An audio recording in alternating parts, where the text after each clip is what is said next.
Papunta kami ng fish pan nito. Ayan.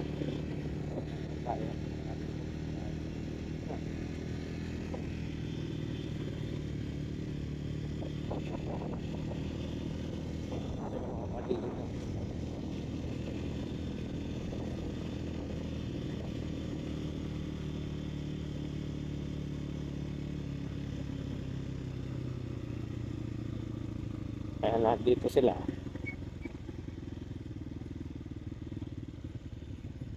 Di ba kayo yung mga sikat na buyer, no? Oo. Dito, babak-preno ho tayo dito. Go, go, go.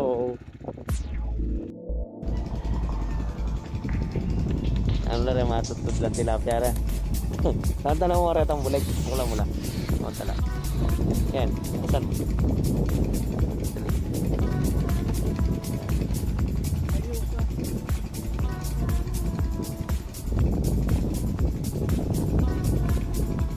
Pakita mo lang, huwag mong ganong buksan.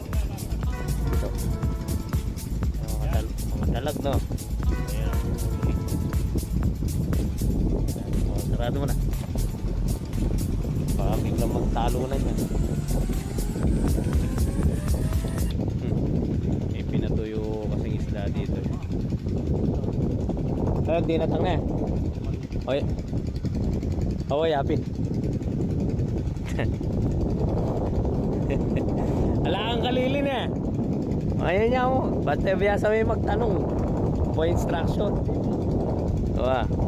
Ano kanya yung magic siso? Magic siso. Papunta na raw. Papunta niya naman. Kilala. Ito, patag na patag ang ayos yung kuta mo, ano? And dito yung mga ano nila, mga tinatawag na tambayan pag nasa bukid ka. Pinapatuyo eh. Mabilis. Hindi marunong maligaw to, sabi nga. Pulang-pula pa yung ano ah.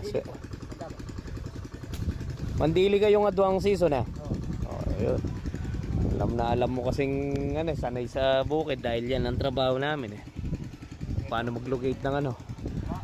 Andun na naman kanina pa rin yung saranggola na yun, no? Titignan mo parang panakot lawin, sabi nga.